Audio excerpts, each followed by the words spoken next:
Hi, everyone. My name is John Moore, and Phil Reeves and he'll introduce himself in a moment, are going to talk today about a research project that we were involved in. Um, it was in the context of medical schools, but I think I think the findings of it have implications broadly around assessment. And I'll just give you a tiny bit about my background. We'll talk about NBME and what it is in a second, but I come out of higher ed, about 25 years working in higher ed, almost exclusively in assessment and accreditation at a number of institutions, professional ed, community college, and traditional 4-year across that time. And I'll let Phil introduce himself.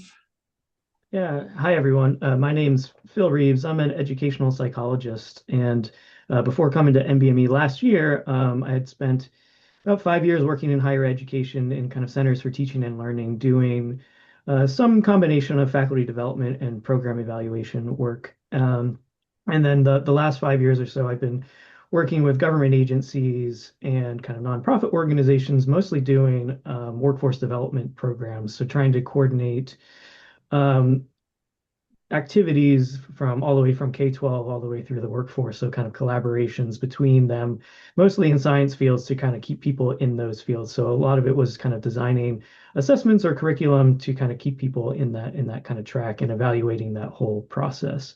And then I joined NBME last year. So that's just a little bit about me. And I think John's going to lead us off here at the presentation. Great. So we're going to talk a little bit about what the project was and what our findings were, some of the lessons that we learned through the interaction, and then hopefully have a vigorous discussion about what the implications of this are for creating, I wouldn't say best practice, but at least better practice than what we have. So I'll start off, just not everyone may be familiar with NBME. We're sort of like KFC in that we just go by the abbreviation rather than the name at this point, but it does stand for the National Board of Medical Examiners. And the bullet points there talk about sort of in the structured outward facing way what our mission is. What we primarily are known for are some large scale summative exams, 3 of them that medical students take on their path to becoming an independently practicing physician. So that's the primary area that we work in. Phil and I are in a unit called Growth and Innovation. So we are looking in that unit on skills beyond knowledge. So those 3 big exams are knowledge focused. So we're looking at skills and behaviors in the formative space to support the development of those skills in medical school students during that time. And then we're in the Department of Education Strategy. You hear from my introductions, we both have experience working in the higher education or education generally space. So we are in a unit that sort of tries to connect the researchers to the practitioners within that space. And just some learning outcomes. What we're hoping by the end of this is that you'll be able to describe how medical schools use workplace-based assessments, WBAs, to evaluate student competency in the 3 areas we were interested in, and to identify and compare patterns in our WBA data findings with comparable assessments at your own institutions, and then begin formulating a plan for improving assessment practice that hopefully aligns learning objectives with student performance and assessment goals in that space. So workplace-based assessments are in medical education. They're the evaluation of medical school students in a clinical setting. So this is once they're done, or once they've completed a certain portion of their didactic curriculum, the students move into medical settings. So this is working with actual patients who are coming in with actual illnesses. So in a real medical setting, and they're being observed by other healthcare professionals. So often that is a resident or a presiding physician. It can be a nurse. It can be some other member of the healthcare team that is supervising them and evaluating them in that actual practice. And it's used in both a procedural sense. So you are observing students taking a blood pressure or drawing blood or doing a chest exam or any number of things. And it's also used for behavioral. So how was the communication? How was your clinical reasoning? How well did you work with the rest of the healthcare team? So it's used for both the like physical skills and also the behaviorally based skills. The assessments are done, they're rubric based, and they're primarily formative for students while they're in their rotation. So they're getting feedback on a regular basis, depending on the institution. It might be after every patient encounter, it might be at the end of the day in some sort of summative sense, but it's used to guide them in improving performance. And I think that applies, that's sort of the medical example of it, but having worked in a number of kinds of institutions, I can see how things that not necessarily the phrase workplace-based assessment, but the assessment of students doing the actual practice of something in a realistic scenario, I think happens in a number of disciplines that outside of medicine, everything, things like dance performance up on a stage by yourself, like the same kinds of ideas could be applied there.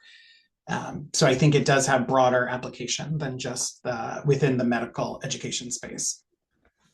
I'll tell you a little bit about the project that we did. So it was what we at NBME call a creative community, which is sort of the co-creation of knowledge between NBME experts and faculty and or administrators at medical schools. And it's a prolonged engagement where we dig into a topic on a regularly meeting basis over a course of time. So we had 5 medical schools that we were working with that shared some of their data with us. And we were interested in this WBA data because it's noted in the literature and in our own research as a particularly challenging area for schools. So you have, again, different types of people, as I mentioned, doing these assessments. The scenarios vary widely. It's not a structured environment. So from patient to patient, you could have very different experiences. You could have in an ER room, you could have someone coming in with the flu, and you could have someone coming in with a gunshot wound, and you're using the same rubric to sort of evaluate the students' communication skills in both of those situations. So it's particularly challenging for medical schools. It's noted in there. Also, we are interested in developing some assessments in G&I, as I mentioned, in skills and behaviors. And we have 3 particular areas that we're interested in, including clinical reasoning, communications, and teamwork. And those are most often assessed within the context of WBAs. So that's sort of why we were there. We were interested in what NBME's potential for contribution could be in this space. So we wanted to learn about the challenges that folks had more directly with that, as well as look at the data and see sort of what the data told us about it. So not just in a qualitative sense of this is what we struggle with at our institution, but looking at the data, could we learn anything about what those challenges were that maybe schools didn't even necessarily realize? So we were interested, the goals of the project were to figure out how schools were measuring these things and if there was any comparability across institutions, any sort of thematic challenges we could come up with and figure out what their needs were. So the ask from institutions that we got 4 years, 4 cohorts worth of data on their WBA assessments, along with copies of their instruments, and then feedback or information on what they were doing in terms of their data analysis and their visualization of that for students. So the data, the instruments, and then some information about the usage of the data. All right, and Phil now is going to share some of our findings that we found given that. Yeah, so as John was kind of describing, we got this kind of real world data from all of these schools. And as you can imagine, the data files were rather messy and kind of inconsistent in their format. So there was kind of a lot of challenges just kind of compiling the data. So just kind of keep that in mind as we're going through here. You can imagine all of your different schools and maybe departments in there have slightly different formats and software and all those kind of things. So we were trying to kind of compile all that stuff together to get some lessons that we could discuss and perhaps use for other research ideas. I think we ended up with over like 2 million lines of data across all the files that we got. So like it's a kind of a really large kind of data set just to kind of have a scale of it. So what we're going to do first on these next two slides is just generally describe the results, and then we'll show some of the graphs, and then we'll have the discussion. But if you want to chime in with questions, feel free. We can kind of go however we want to. But right here, so this slide is really the differences that we saw across schools. And as you can imagine, based on what John was just describing, there's kind of a lot of variability across the board here. So firstly, that the rating scales were quite different, not even just like the language and the anchor points, but the number of points that they had. So one school had 2 points and it ranged all the way up to 10. And then there was even different scales used within certain schools. So a lot of kind of variability there. The number of questions per construct varied. So we were primarily interested in these three things: clinical reasoning, communication, and teamwork. So that's kind of what we honed in on for our analysis. And you can kind of see that they ranged quite a bit. So clinical reasoning, one school had four, at the small end, at the large end, there were 36. Teamwork was much narrower and kind of harder to measure. So there's only one question on one of them, and like the max number of questions on all of these forms was 6 for one school. So yeah, kind of a lot of differences there. And then the other notable difference, number 3, there is that the level of standardization within each school was quite different. So some schools had consistent forms across all of their courses, clerkships, and rotations, so similar language, kind of across the board. And then other schools had a more distributed approach where individual departments customized their instruments. And this was so that they could kind of target their own specific learning goals and objectives in those courses. And this kind of relates to what you see in number 2 in regards to the variation. So the less standard schools tended to have more questions because they were taking their own kind of individual approaches across courses or departments. So there's some relation there. And then, of course, this level of standardization impacts how data can be used. For instance, it's really difficult to make comparison across courses, or over time if the forms vary and the questions vary across each of the different forms that they use. And then the construction of these forms were also quite variable as well. So some schools, only had 2 quantitative ratings on a form, and others, had over 25. Some of the forms were more qualitatively focused, and then there were 2 schools that didn't really gather any qualitative data, or at least didn't send us any qualitative data. So yeah, again, a lot of differences in how these schools are kind of approaching, the same type of assessment. And then when you start looking at number 4 there, the number of ratings per students varied per school here as well. So you could see, it ranged from 90 ratings per student at the low end, and then all the way up to like 290 or so at another school. Now, these ratings are based on the number of questions that were answered about each student. So again, this is kind of related to how long the forms are. So there's some kind of variability across schools that is as a result of how long their forms are, essentially. And then there were some common qualitative theme or different qualitative themes. So depending on what the school is kind of focused on, when you were looking through some of the qualitative data, some of these other ideas and concepts kind of came out of there. And we have kind of 2 listed at the bottom there: digital literacy and eye care, which is kind of just a framework. Next slide. And so that slide was all about kind of differences. We did find some similarities across all of the data, though, as well, despite all of kind of the challenges with the different formats and everything. So one of the most consistent things that was observed was that the ratings within each school were kind of highly consistent across different forms. So there was kind of a common understanding among the faculty members about how to interpret the questions and make their evaluations of student performance. The other finding was that there was actually relatively low variation in performance ratings. So you can see an overwhelming majority, 92.1% of all ratings were positive. So did not use the negative half of the scale, essentially. And with that, 62.5% of the ratings were at the top point of any given scale. So regardless of how long it was at the kind of top end of the scale. And then you can see how low the percentage of ratings were at the lowest point of the scale. So less than 1% of individuals got the lowest point on the scale. So this, of course, indicates this there's some kind of ceiling effect potentially on these instruments, which we can kind of discuss whether or not we think that is kind of appropriate, whether or not there's value to those kind of assessments or not. Another similarity that we saw was regarding construct coverage. So clinical reasoning questions had the most coverage, teamwork had the least. And when we kind of talked to these faculty members, they said that teamwork was kind of the hardest one for them to figure out how to evaluate. So that kind of makes a little bit more sense. But kind of interestingly, teamwork was the highest rated skill if you look at the actual values of things, and clinical reasoning was the lowest rated skill. Bill, And do you then mind if we I did notice interject some for a relation. second? Yeah. Yeah, just a quick wondering here. In terms of okay, we're looking at clinical reasoning, teamwork.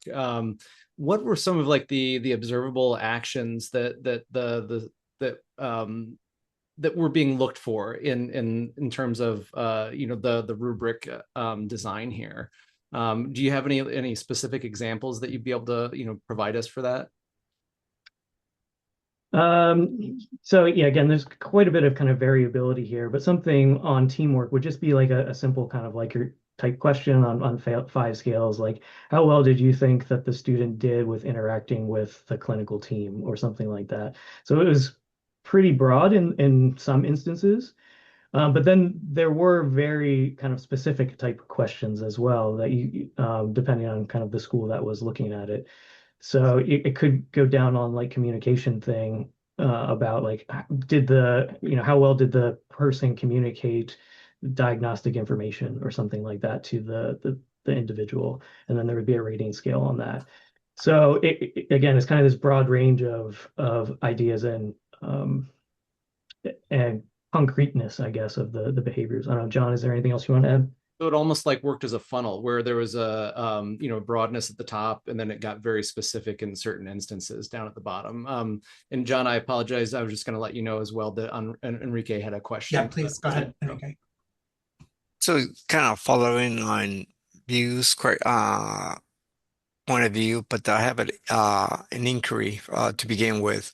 So in discussing all these similarities, the the assessments rely on direct observations by different health professionals, correct? Mhm.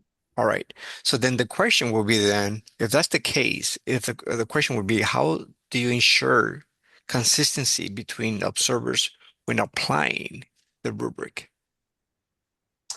Yeah, it's a good question and one that we talked about. And there are folks felt at the institutions felt challenged by that. But as Phil mentioned, the data were highly consistent across departments and across ratings of students. Now, they were almost all at the high end, so that's part of it.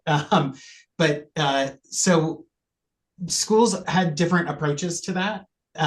There were trainings that went on sometimes again, you saw this issue of standardization or centralization, I should say. So some schools had a very centralized system, and it was so there was a lot of instruction on how to utilize the rubrics and what they meant, and to get agreement on that.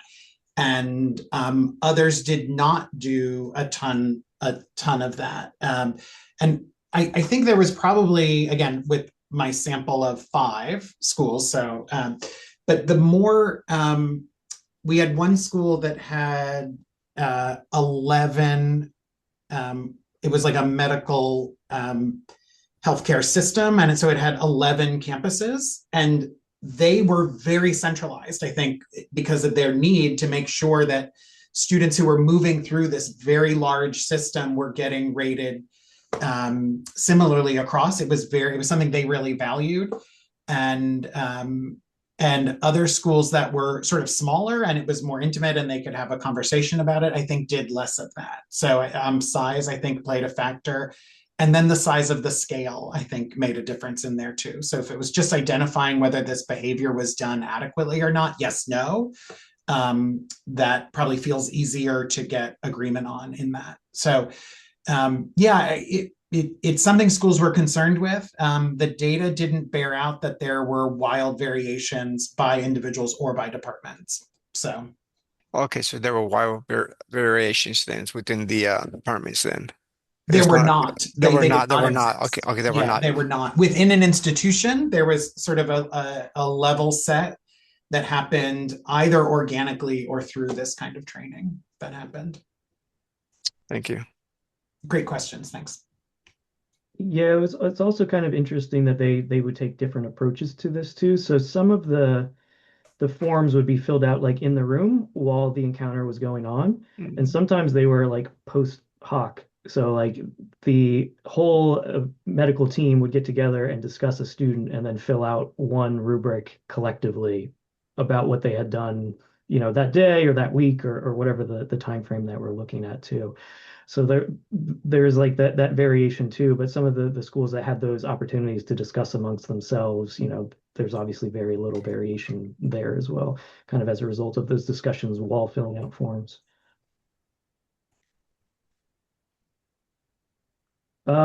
Yeah, so just kind of continuing on with this, there was some relationship between quantitative and qualitative data.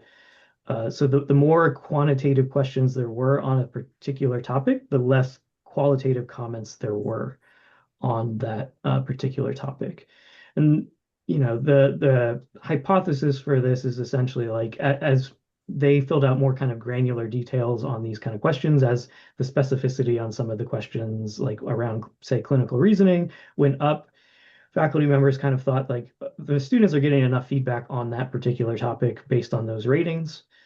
So we don't need to add more comments related to that. But if there's only one comment, maybe on teamwork or on something else, um, maybe we want to elaborate a little bit more or give more specific feedback in the comment section related to those kind of concepts. And then there was a few concepts that are kind of listed at the bottom of the slide here that were kind of common regardless of the schools, at least for the ones that provided the qualitative comments. So leadership, professionalism, patient care are things that they commented on and in addition to the ratings that we saw. Next slide. So the previous two slides were kind of really just a summary of all the rest of the data that we're going to kind of show you. So hopefully it matches up with what we already just said.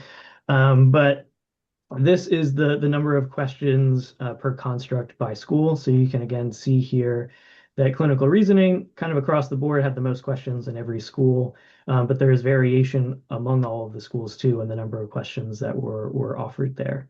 So that's really just what you're seeing here. Next slide.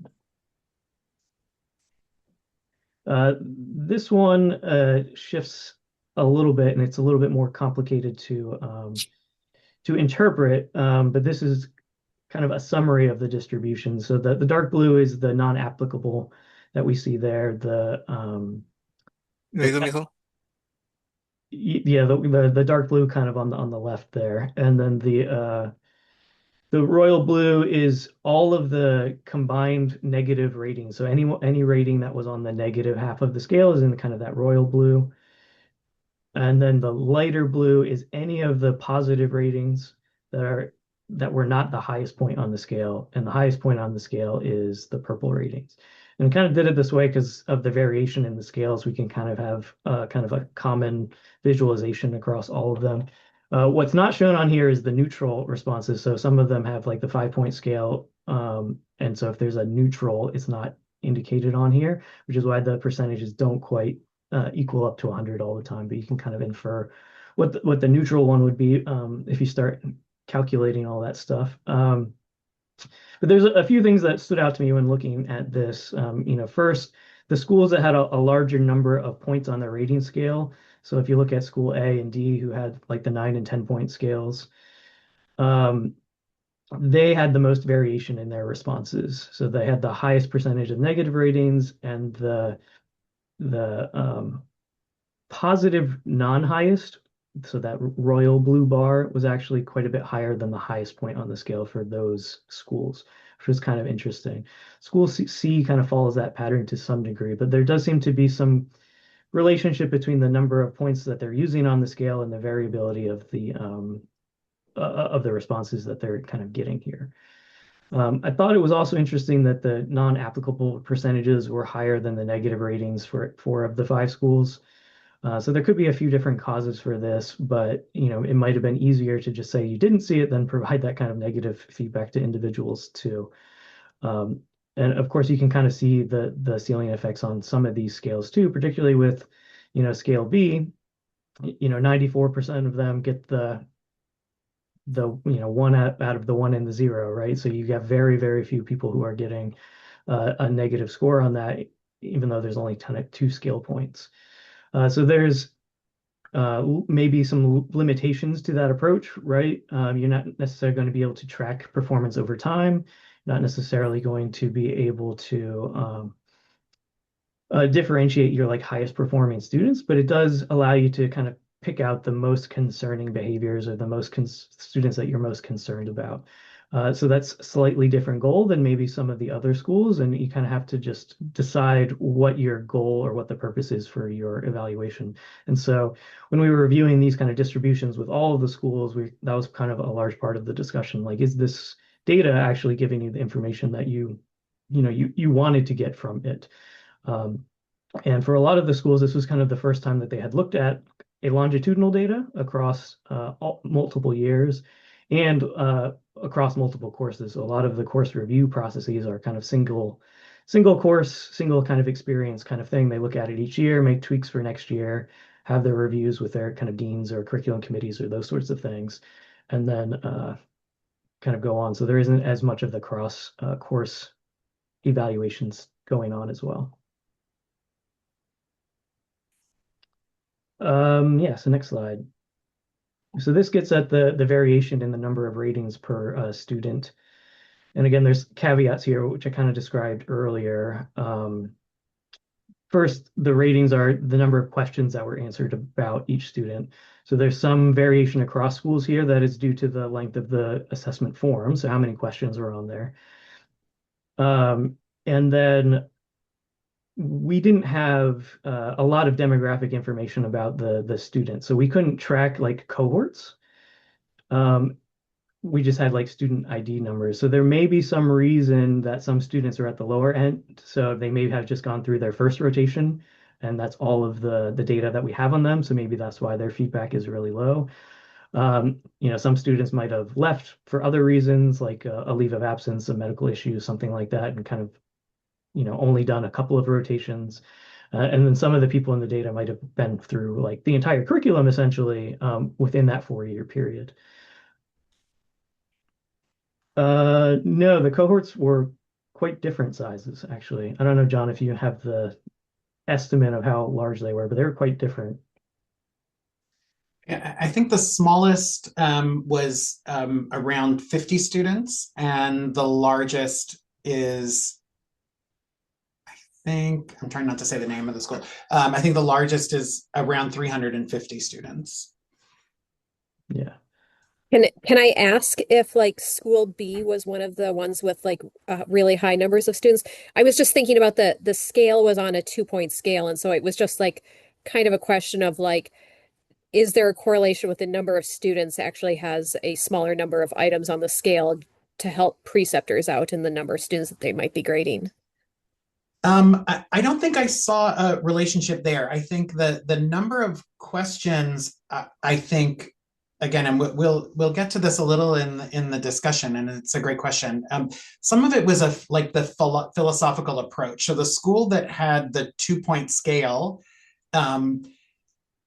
part of the reason they did that is to reduce cognitive load, so they could ask more questions, if that makes sense. So the faculty felt it was faster for them to be able to just say yes, no, or really yes, yes, yes, yes, yes as they went down.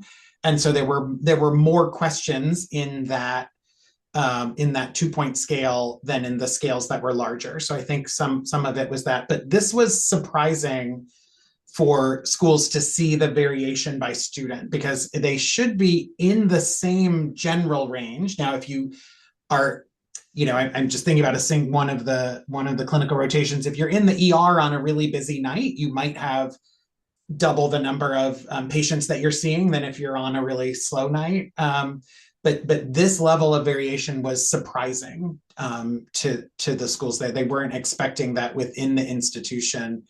And this is per student, so it should, it should have equaled out, again, with that caveat that the really low numbers were probably most likely newer students that hadn't been through as many rotations.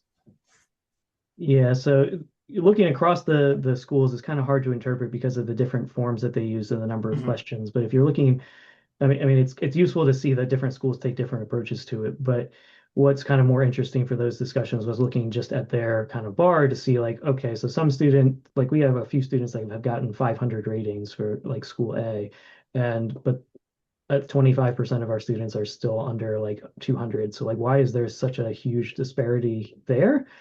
And so that kind of leads to the question of like, how many ratings are too many? How many are not enough? How do we track this over time to make sure that students are getting kind of the feedback that they need? And there probably should be some variation there, right? So if a student is kind of struggling, maybe you want to give them more feedback, but kind of this degree is kind of it's not a red flag, but it was just kind of a curious thing that they hadn't realized before, was like this kind of huge disparity that they saw. All right, next slide. Yeah.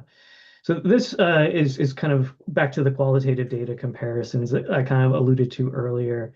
So when we look at kind of the percentage of comments across the different constructs, which is the on the left visualization, we can see that like teamwork as a construct had more comments than clinical reasoning, and communication, which is kind of the inverse of what we had talked about earlier, where there were more clinical reasoning questions on the quantitative scale than on the teamwork. So again, more questions or more qualitative comments related to things that were not rated quantitatively, which is something interesting. And then if you're looking at the kind of chart on the right, we can again kind of see with that little footnote at the bottom that most of the responses are generally pretty positive, only kind of 2 to 5% being really a negative. Again, what you're not seeing on here is a fair number of kind of somewhat neutral comments. So them, just noting certain things or discussing the behaviors without making a judgment. So that's kind of where, again, the disparity would be between kind of positive and negative. But the nice thing here is that, again, this kind of aligns pretty well with the quantitative data that we saw. A lot of kind of positive type information getting out there. There wasn't like this huge disparity between the ratings and the feedback that they were getting. And then, yeah, next slide. So we'll just kind of move on into the discussion.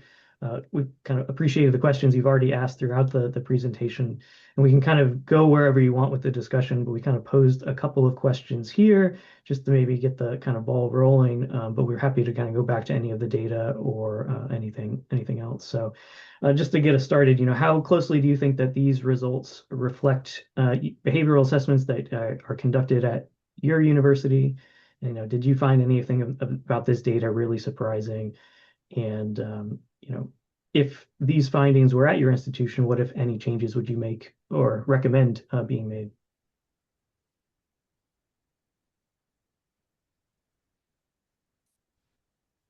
And I can get the ball rolling a little bit and give you, these were some of the questions that we posed to the institution. So I'll talk a little about how some of the schools responded to this to maybe get the ball rolling. So again, they did resemble each other across the institutions, which I think everybody felt better about seeing this. But there were different philosophical approaches, again, to the assessment. So the school with the binary assessment the assumption at that institution was that students don't enter their clinical rotations unless they can do these skills already. So this was a reinforcement of a belief that they expected most students, they expected the students to be able to do all of these skills. And so they were really looking for confirmation of that, and then kind of filtering to see if any student got through into that stage without that. Some of the other schools, most of the other schools, I would say, were really hoping that this would provide feedback to students about their performance. And I think that's where it became particularly troubling. So, formative feedback for students, but all you're hearing in both the quantitative and the qualitative is that you're doing great. And that gets particularly troubling, I think, for me and for some of those schools when, depending on the institution, if you're at the 10 point, you're on the 10-point scale and you're getting an 8, that's still like very good on the overall scale. But you as a student may not know, getting an 8, you're thinking 8 out of 10. What you don't know is that you're in the bottom 3% of students.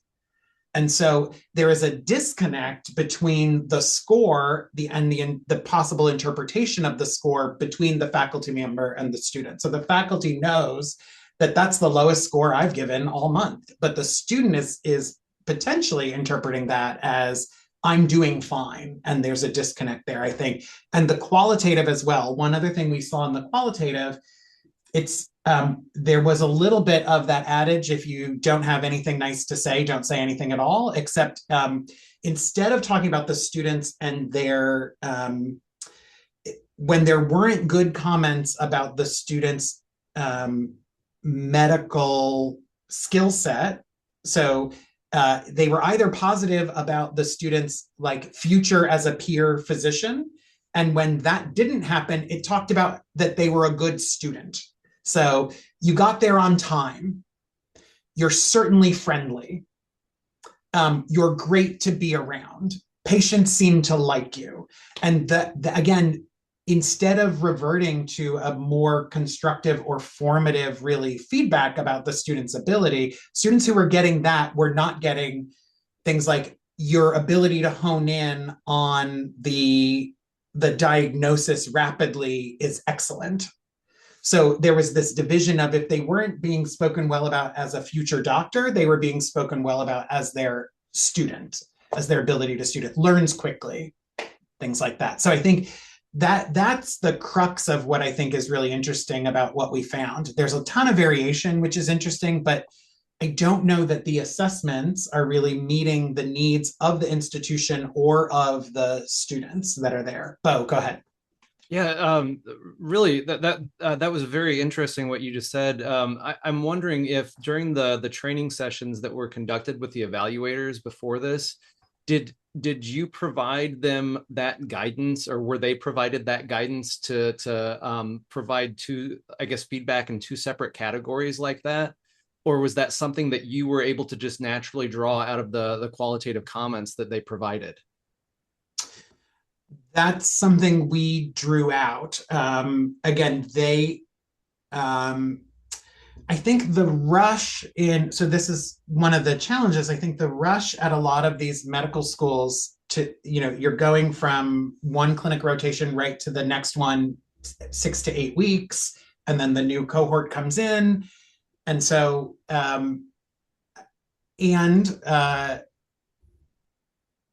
so I think there's a rush there. And so the chance to really sit back and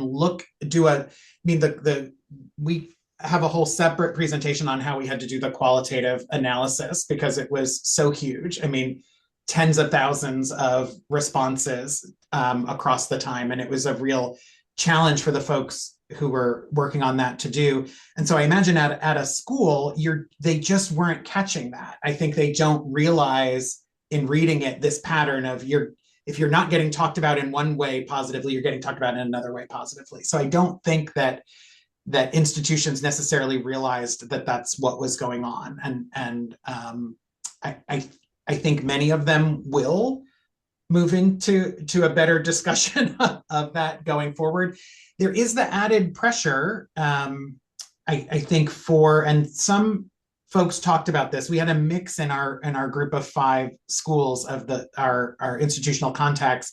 Some were physicians, so had MD terminal degrees, and some were sort of statisticians or psychometricians who had PhD terminal degrees, and their approach was different. And I think that MDs were very not only, I think they were all sort of sympathetic to the fact that also, if you're in a busy clinic, there is sometimes a ramification to giving a student a less than ideal score that sucks up a lot of your time. And there was a little bit of exasperation, I think, there. So some of this was, if I just say something positive, it's going to prevent them from needing to have a 3-hour conversation with me after. And so the time pressure was something that was talked about a lot by the assessment folks we were working with. That's interesting. Yeah, and there, one of the folks on the call was kind of the dean, who's no longer in the role of doing the actual assessments, but he kind of admitted that, yeah, sometimes he gets handed these things and he just, fills it out straight down because it's the easiest thing to do, right? And so there is kind of that tension, and it's more about the faculty time than the student time. The other thing is kind of staff time for doing these kind of analyses, I think. Mm-hmm. So a lot of the kind of longitudinal stuff never really happens. So, looking at the number of ratings any student gets, they don't necessarily ever talk about like, okay, how did the student do in this course versus this course versus this course, unless there's some kind of flag that comes up in response to a particular behavior. So like no one had really looked at all this kind of longitudinal data because they just simply don't have the time or resources to kind of dive into it, either the quantitative or qualitative. And some of that might speak to like software kind of challenges, and kind of databasing kind of challenges, but certainly kind of resources and those sorts of things.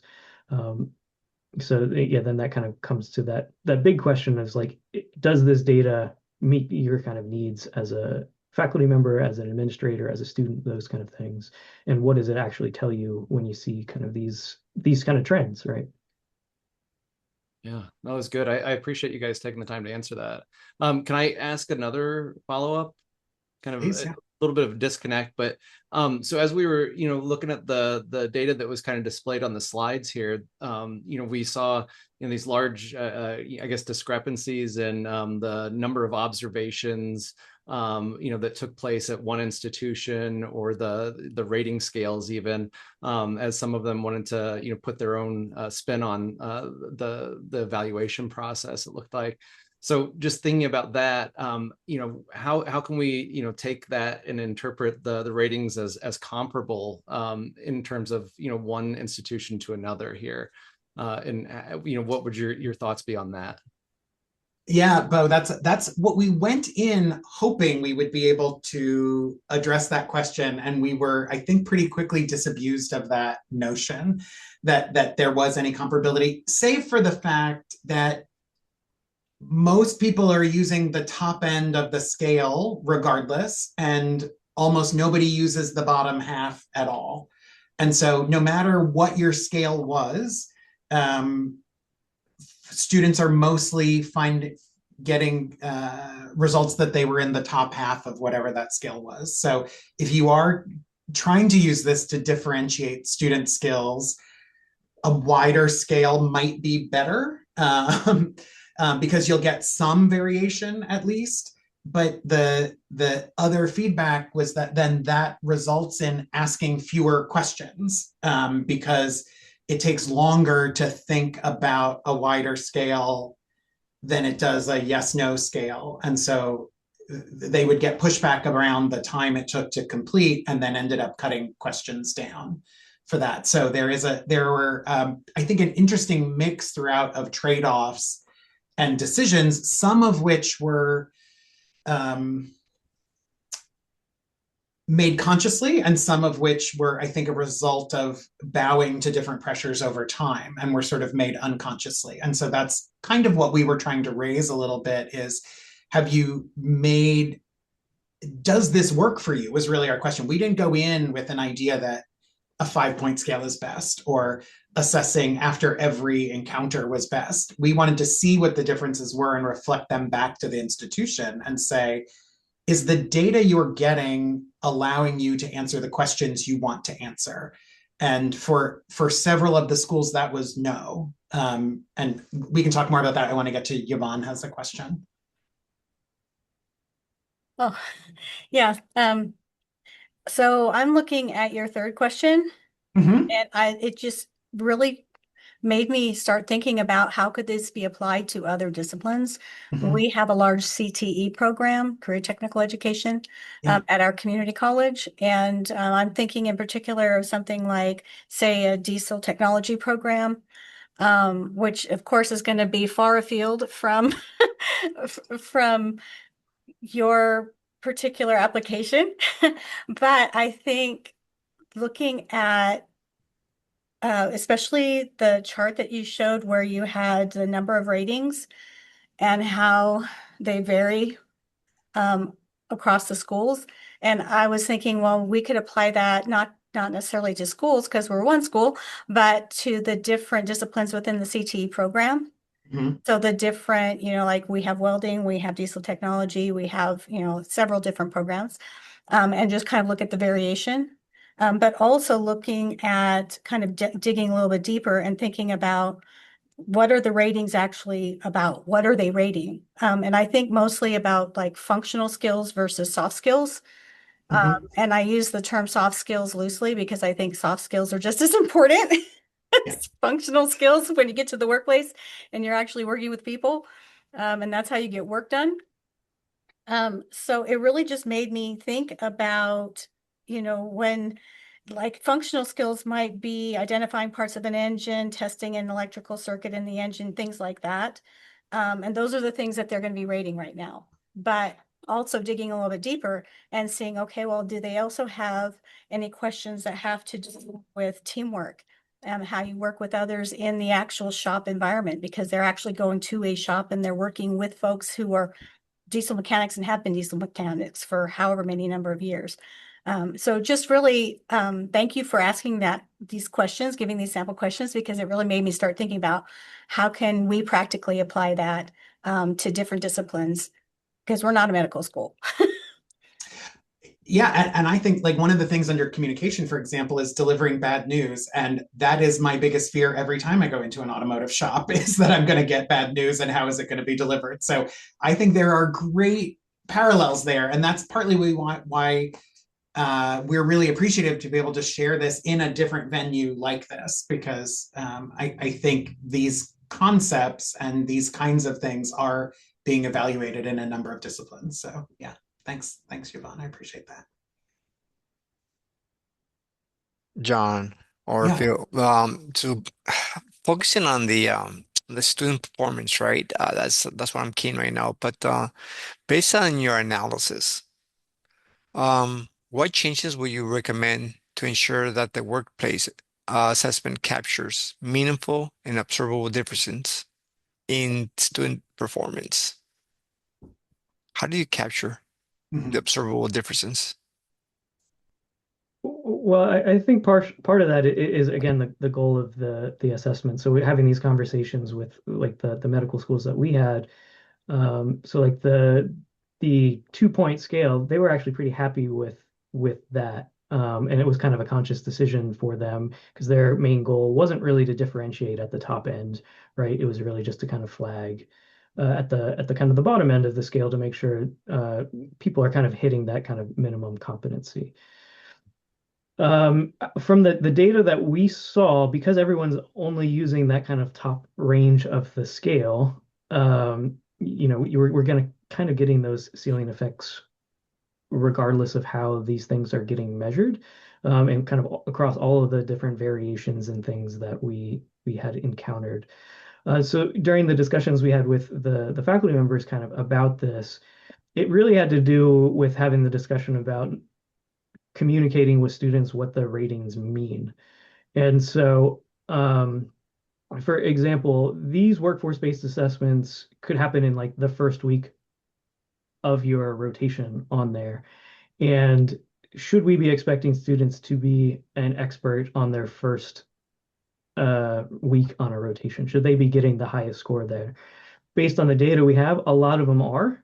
But is that really the expectation that we should have of them there? So during their first week, should a conversation go out to students being like, at this week, you should be kind of around, I don't know, a 4 on the 10-point scale or whatever it is. And that's okay. We're gonna kind of track that over time and make sure you get to the 8, 9, 10, whatever, by the time you're done with this.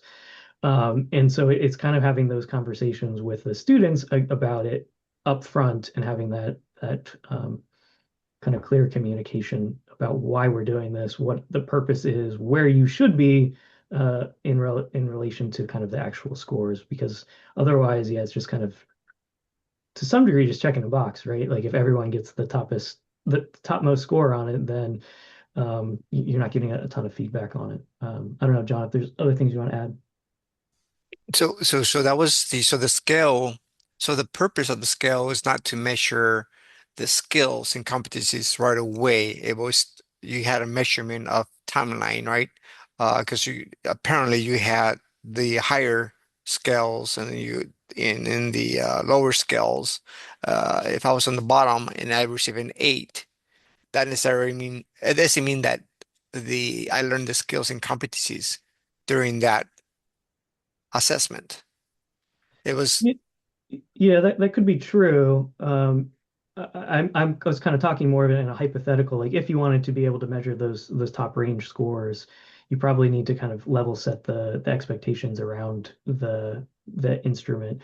So maybe like you want to get everyone to a 7, like that's the goal. And so like you can build like a normal distribution around the 7 or something like that. And so all students should kind of get to there. And then like 10s are really for the uppermost individuals and kind of downwards.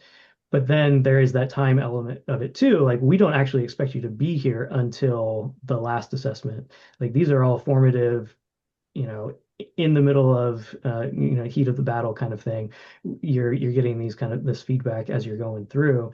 And the expectation that students seem to have is that we're going to get top ratings all the time, kind of thing. And that's not necessarily a reflective of kind of reality. So if we wanted to change it, we'd probably have to do a bunch of this kind of normalization. None of that was necessarily happening though, based on the kind of data that we saw. Does that make sense? yeah. I think one school got close. And one of the other questions we asked about in this is, again, the same rubrics are used. Students go through the same clinical rotations, but they go through them all in a different order. So you might start with OBGYN and then go to surgery and then go to family medicine, and someone else might start with family medicine and then go to radiology and then go. So you are using the same rubric, whether the student is at their very first encounter with a patient all the way through to they're just about ready to graduate, and you're using that same thing. So we asked about that. How do you compensate for that? And only one school really attempted to address that they had one of the larger scales, and they would highlight based on how far into the clinical curriculum the student was, what the expectation was. So at this point in their first rotation, students should be around a 6 out of 10 or a 7 out of 10, and that was highlighted. And so it ended up with a kind of straight lining, but in a different way. There was a range in the straight lining. And if you went too far outside, above or below, you needed to explain that a little more. You needed to provide more written, concrete feedback as to why a student in their first rotation was getting a 10. What extraordinary thing did they do to earn that grade? And so that created some pressure to stay within the range because it reduced the amount of work you were doing. But also they were good about sharing with students that these are the scores we expect you to get. You shouldn't be getting a 7 is the top score you should be getting at this point. And so one school did that a bit, and they had wider variation, but I think if we had been able to drill down a little differently into that data, we would have found there was almost no variation. It was just over time. So the students were always scoring at the top of what they should have been getting. It's just that the top kept moving up as they went. So there still wasn't variation between students, probably a lot, but it created a sort of false variation over time. I'm trying to look at the chat as well.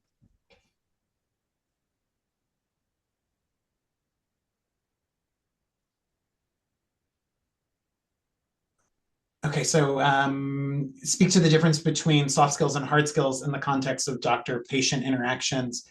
What are the tangible differences that evaluators need to be paying attention to? And the point is that some students may compensate with their social skills what they miss in the field of study to the detriment of the patient. Yeah, that's interesting. I think we didn't look. We were not looking specifically at that hard skill, soft skill difference. I think that if I had to guess, and this is from a different project, not related to this one, but that in some ways the hard skills, and by hard, the manipulations they call them, or the movements that they're making, so drawing blood, interpreting an x-ray, some of those are the consequence that is always getting checked by the physician in the process in a way that is different. Unless a communication is going very badly, it would be more unusual for a faculty member to step in the moment. Whereas if the blood draw is going wrong, that needs to be corrected in the moment because the diagnosis is there. So I think students probably do get better feedback in that. Although I certainly agree with that sentiment that sometimes a personality can overcome some deficits there, and students perhaps use that to their advantage, not just in medicine, but across. Yeah. Yeah, I think, John, that was my point asking that question. Yvonne mentioned, the applicability of your specific study to other disciplines, and I think that matters. Again, in different disciplines, this is going to play out differently, but I'm sure all of us are struggling with the same notion, right? Why do we distinguish between soft and hard skills, so to speak? I mean, we tend to think that the hard skills are the ones that deal specifically with the content, right? And you absolutely, those must be observable, and we are ready here to attest to the fact whether students demonstrate them or not, just like you gave the blood drawing, example. But when it comes to those soft skills, yeah, we know this is in English, street English, right? I speak much better than that I can probably produce in more under more stress or more cognitively demanding tasks. But I still get by. I still get the work done. But then again, in medicine, and I suppose in other sciences, we are keenly aware of the fact that it's not your personality, but rather what it is that you do, sort of like on the job, that actually matters. Although I think there are some places where the skill conflation happens anyway. In math, in physics, being able to read and interpret the problem sometimes can be a barrier, can make it look like you don't understand the math. I'll give an example. I have taken a lot of statistics courses. My very first statistics course that I took, though, every example on every exam was about sports. And I spent more time trying to learn sports language than I did the statistics. And I actually found somebody in the class. I was like, hey, you're on the varsity baseball team, right? You're struggling with the math. I get the math. I don't get what these words mean. And so even there, so even in assessments of a direct skill, there was this weird conflation.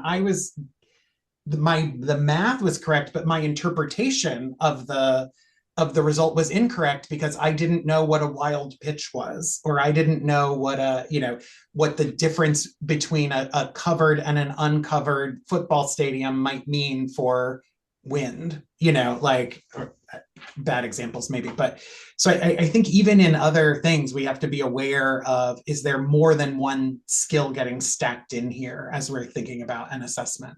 John, I served on our content and fairness review for our state standardized assessment here in Indiana a few years back, and that was actually one of the things that one of the individuals that was on the panel with us, that he kind of pointed out, is that even things as as simple to some of us as sports analogies, they don't always translate well for everyone that's going to be taking the assessment. That's a really important thing to consider when developing those items like that. I was going to pitch in here as well, though, on your final question. So my background is in the K-12 education space. One of the things that we've looked at heavily here in the state of Indiana is it kind of mirrors a lot of what your study is pointing out here in terms of the evaluation of educators and the accountability models that we've developed.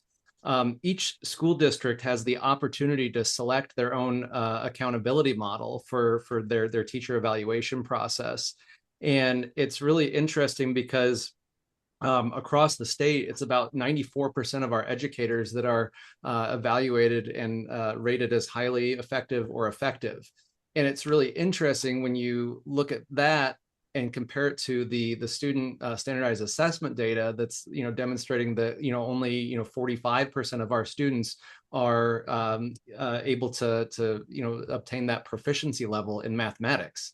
So how that's a huge disconnect between the effectiveness rating of our educators versus what our student abilities are actually demonstrating through the instructional process.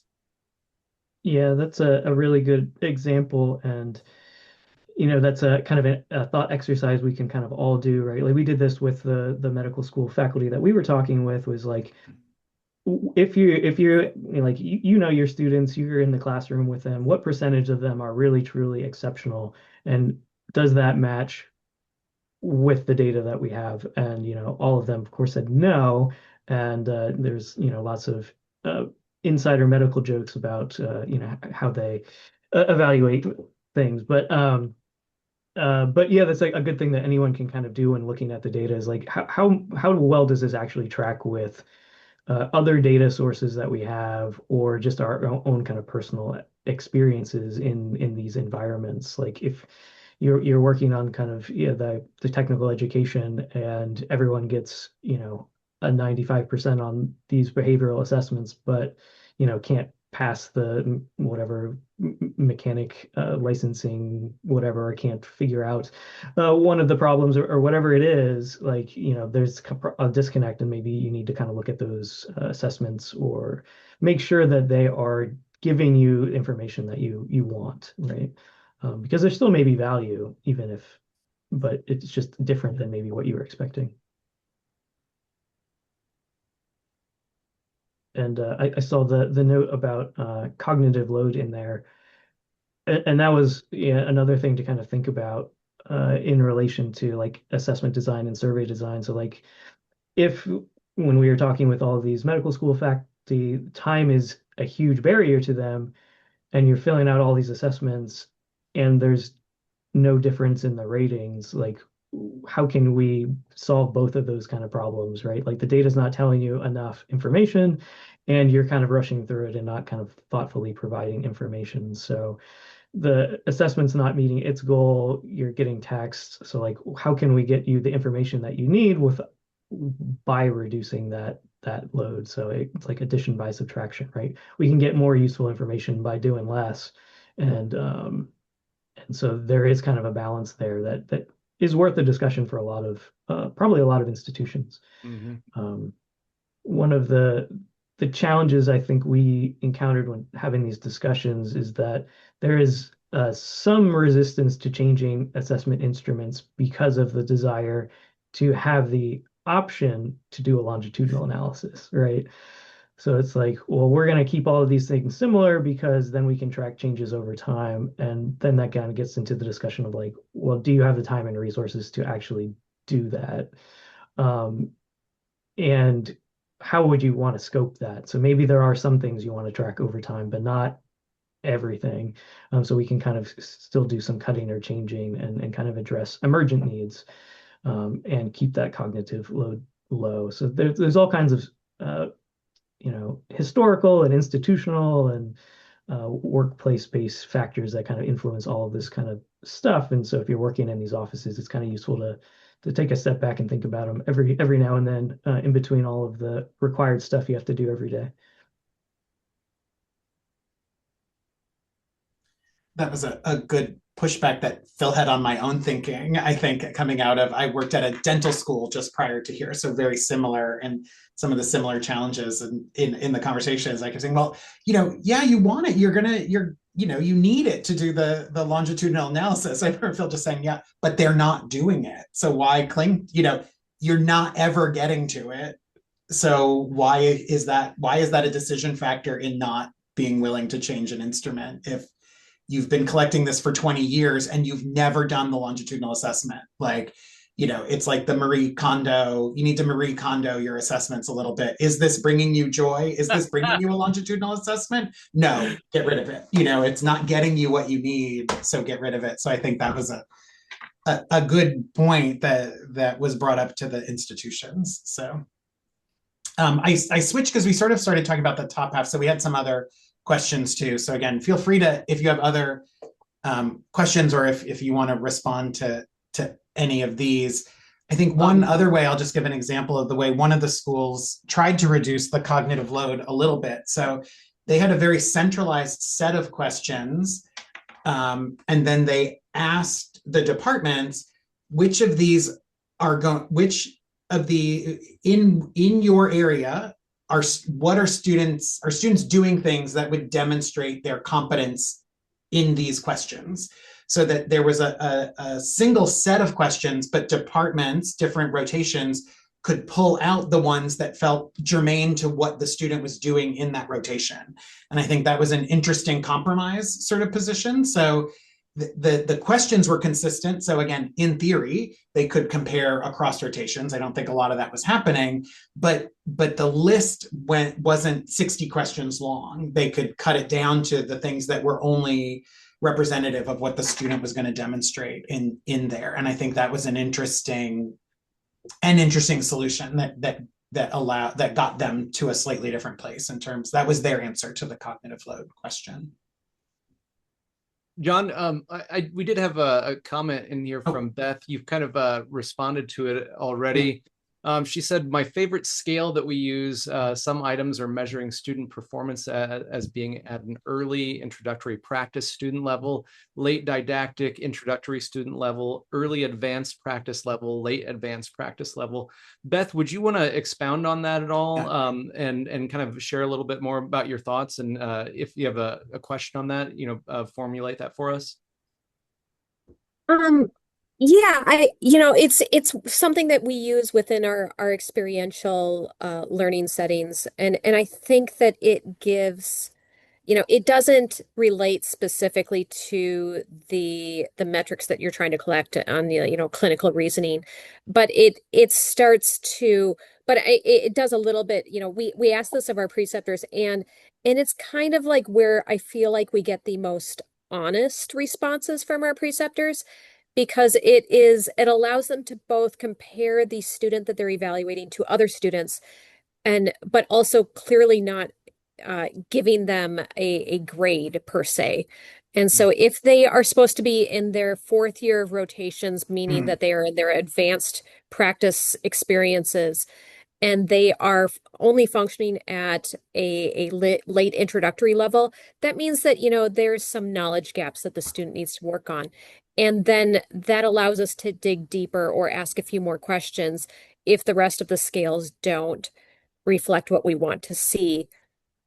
And so it's an additional question that we build in that allows them to create space to ask. And but then again, you're, going back, I'm thinking about, what you were just discussing about, cognitive load for the evaluator. And then it's like, we have that complaint on occasion from our preceptors of like, you're asking me an awful lot of questions. And we're kind of like, yeah, we're asking you a lot of questions because you aren't always responding the way we want you to.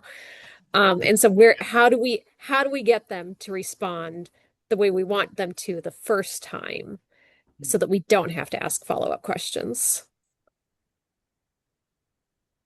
But Beth, what's your field? I'm in pharmacy education. Pharmacy ed. Okay, gotcha. I was just asking for context there. That's interesting. Yeah. Sorry, John, I didn't mean to interrupt you if you're going to pop in. No. And I think, Beth, you've hit on another thing that is complicated, especially when folks are, when students are out sort of in a field-based thing, is, that your preceptors are not necessarily faculty who don't necessarily know your curriculum and what is covered there. And I think that is an additional standardization challenge as well. So like, I did work at a pharmacy school at one point, and but I think even in medicine or in dentistry, we had students that would rotate to outside clinics, and you get sort of both. You get like the kind-hearted people that just want the students to do well, and then you get the like rosy colored glasses sometimes too. Oh, well, when I was at that stage, I was so much better than this, so I'm going to do so. And it's hard to break people out of that. That training can be really difficult. So I'm saying that just to empathize, that I empathize with the position that you're in, that's tough to get people all standardized on a scale like that. That's great. Can I just pose this is more of a personal experience. I spent 4 years teaching abroad in England. And one of the things that I kind of discovered when I was over there was that their different forms of institutions were very much I think systematically connected and organizationally connected.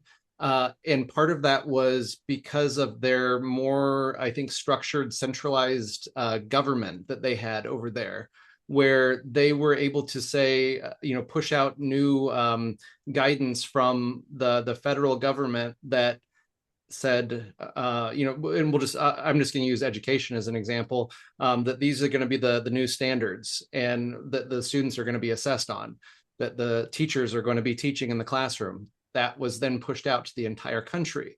So the educators in the classroom knew what the standards were. They had a separate organization then that when the students would take their standardized assessments, would evaluate the assessments, even though they were not in the classroom as the classroom teachers. So having a system set up like that, where it worked the exact same way for the medical fields as well, where the government put in the regulations or the guidance in the first place, and then the instruction was carried out, the evaluations of the student abilities based on what the standards were going to be all connected there. Is that a bigger issue that we have here in the United States, because we have all of these smaller pockets of our states in first off, but then each of our institutions has different standards or different regulations that they're going to function under as well? That was a lot. Sorry. Is the short answer. I'll tell you, we do have when we were working on this project, two of the folks in our larger division that are psychometricians. One is from Turkey originally, and one is from Russia. And they both had the same reaction when looking at this data. This would be so much easier there, because everyone would just be told to collect the same thing.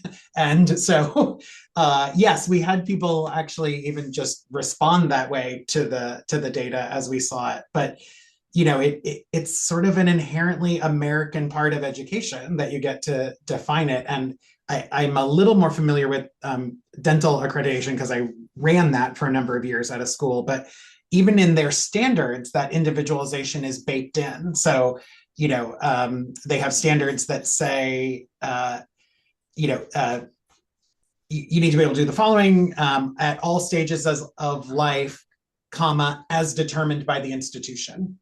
So you have institutions that have different stages of life that they're even talking about. So some just say child, adult, geriatric, child, teen, adult, so yes, and it's very multiplicative here. And then the concept of being able to teach what you want as well, the faculty independence is very baked into our system here. So yeah, I think it does complicate it. And I think about at every level, not just at medical school, but then students end up using proxies to determine the right institution for them. I think it has implications for student choice as well. So how do you make comparisons across those institutions when they're all measuring something completely different? And again, as Yannick pointed on, think grade inflation. So everyone's at the top end of every scale, no matter what you're looking at, but they're doing slightly different things with it. And so I think it has implications internally, but also for students trying to determine, is this the right institution for me, medical school or otherwise?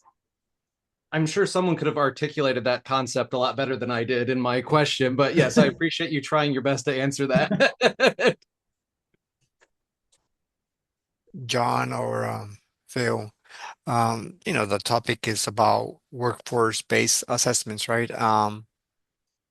How do you carry that over into, say, the community college system? Just for example, it's like California, right? Um,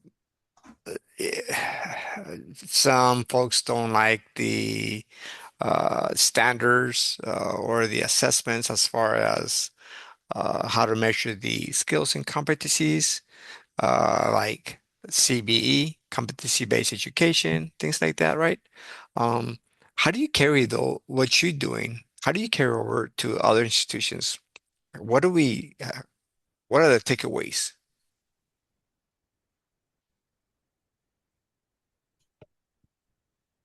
I'll start, and then I think Phil has had some other really interesting experiences with application on this too. But I think of I think of it as a kind of WBA is a kind of authentic assessment, and that's one way to think about it. So if we're talking about, as the earlier question was about automotive repair as a course there, there comes a point where you stop work, you've done the didactic part, you've done sort of the modeling part where you have a small set of things that aren't really part of a car, but at some point in that education you're working with an actual car to do that. And I think that's where those applications happen for me. And at the school that I was at, when I was at the community college in Philadelphia, I had 88 majors and thinking about this, and many of them had this. So the photography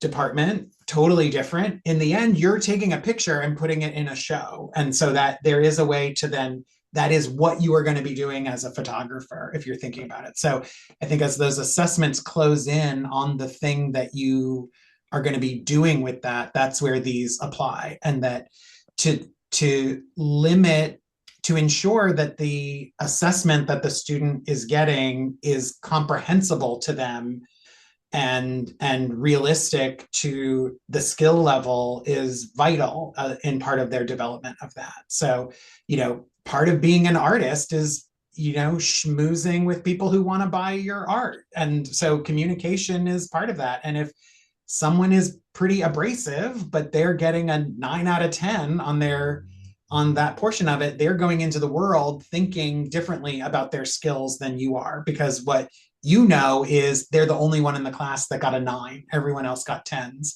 But what they see is, I got a 9.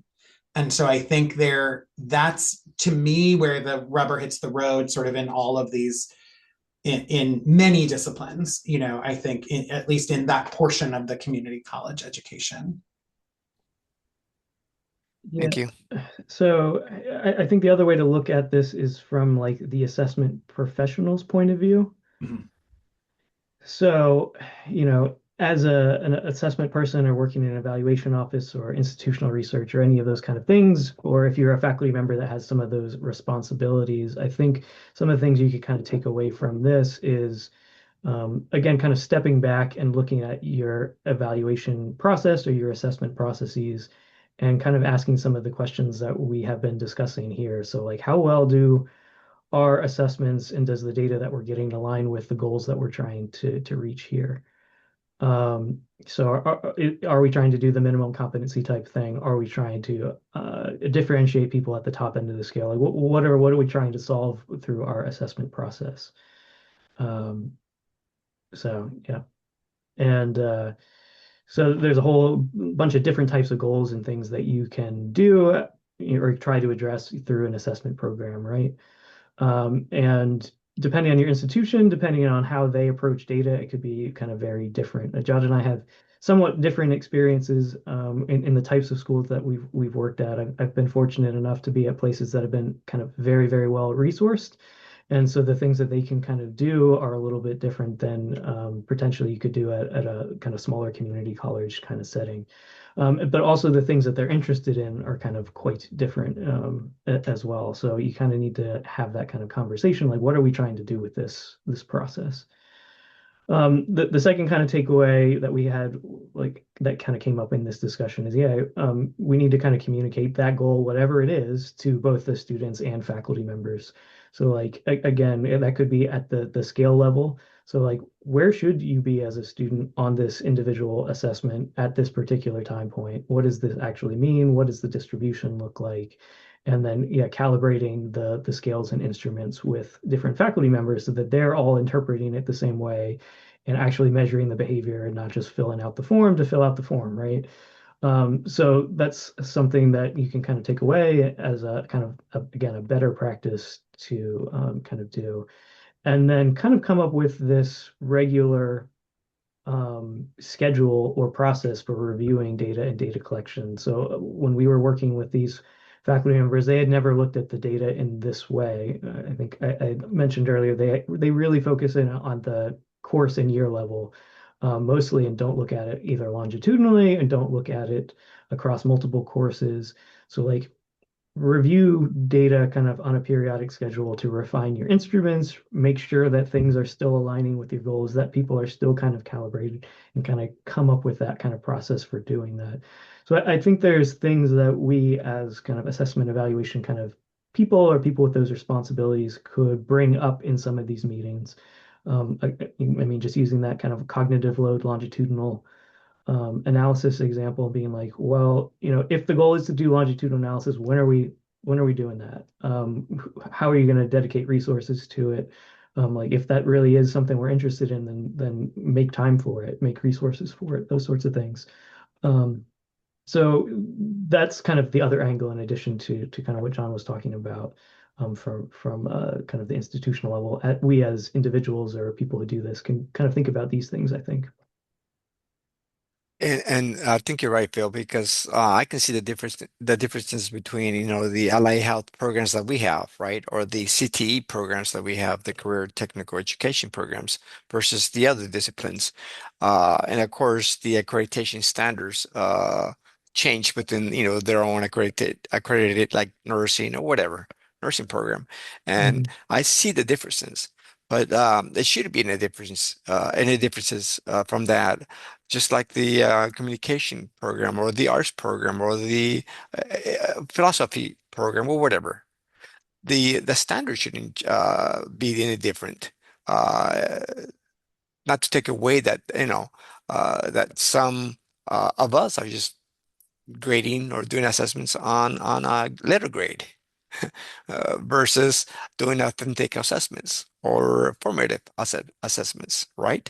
So, Yep. thank you. Jarek, you have anything? Well, I think we are fine. This has been really, really very insightful discussion, and you touched upon a lot of topics. And again, I appreciate the fact that you were open to discuss, the impact, maybe not the impact, but applicability of your experience to other disciplines. That's very, very important to us. So thank you very much for making sure that this is taken care of. Well, thank you. Thank you. Anybody else from the audience who would like to speak to, have a question still, the last minute comment?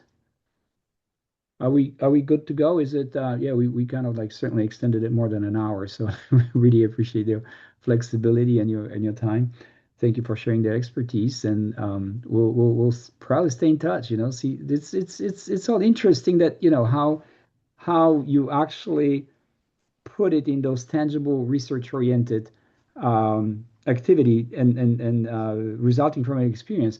We don't have enough perhaps talks on how to conduct research in those spheres. So Phil, thank you very much for making your comments about how this is applicable to the whole assessment spectrum, right? So thank you again for your time, for your expertise, and hopefully we'll stay in touch. We'll see you in the future then.